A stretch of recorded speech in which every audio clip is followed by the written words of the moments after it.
சீமான் ஏன் விஜய் எதிர்க்கிறார்ன்றது தெளிவான ஒரு கொள்கை இருக்கு. ஏன்னா ஒரு தமிழ் தேசிய சித்தாந்தத்தை தமிழ்நாட்டில் முதல்ல அதாவது திராவிடத்துக்கு மாற்றா தமிழ் தேசிய சித்தாந்தம் தான் தமிழ்நாட்டை ஆளணும் அப்படின்ற ஒரு கொள்கையை 15 ஆண்டுகளில் கடுமையாக போராடிட்டு வர்றாரு.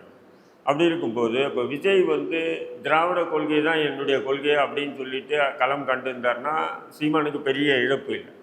அல்லது தமிழ் தேசிய கொள்கை தான் எனக்கு கொள்கை அப்படின்னு சொல்லி களம் கண்டிருந்தாலும் சீமானுக்கு பிரச்சனை இல்லை. ஆனால் தமிழ் தேசியமும் திராவிடமும் ஒன்று அப்படின்னு சொல்லும்போது அது சீமானுடைய அந்த 15 ஆண்டு கால உழைப்பு இருக்குல்ல, அதில் சம்மட்டியால் அடித்த மாதிரி இருக்கும்போது அப்போ விஜயை எதிர்க்க வேண்டிய நிலைக்கு சீமான் தள்ளப்படுறார்.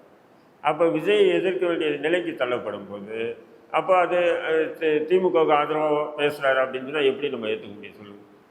சிம்பிள் லாஜிக் அதுதான். கொள்கை ஏன்னு சொன்னால் திராவிடமும் தமிழ் தேசியமும் 2 கோல் துப்பாக்கி மாதிரி ரெண்டும் ஒன்று தான் அப்படிங்கும்போது அப்போ அவர் உருவாக்கி இருக்கக்கூடிய தமிழ் தேசியம் திராவிடமே ஒரு மண் அப்படின்னு சொல்லிட்டு தான் சீமான் பேசிட்டு இருக்கார் இல்லைங்களா? அப்படி இருக்கும்போது அந்த கொள்கையில் வேட்டு வச்சுட்டாப்பில்லையே இருந்தாலும் அப்படின்னும் போது தான் கோபம் பொத்திக்கிட்டு அதை கடுமையாக அட்டாக் பண்ணுறாங்க. ஒன்று இந்த பக்கம் நில்லு, இல்லை இந்த பக்கம் நில்லு, நடுப்புற நின்னா லாரி வச்சு அடித்து தான் சாவுவேன்றார். கருவாட்டு சாம்பாராக இருக்க முடியாதுன்றாரு. ஒன்று கருவாட்டு குழம்பா இருக்கணும், இல்லை சாம்பார் இருக்கணும். கருவாட்டு சாம்பார்னு சொல்ல முடியாது அப்படின்னு சொல்லி விமர்சனங்கள் பொதுவெளியில் பகிரங்கமாக வைக்கிறாரு.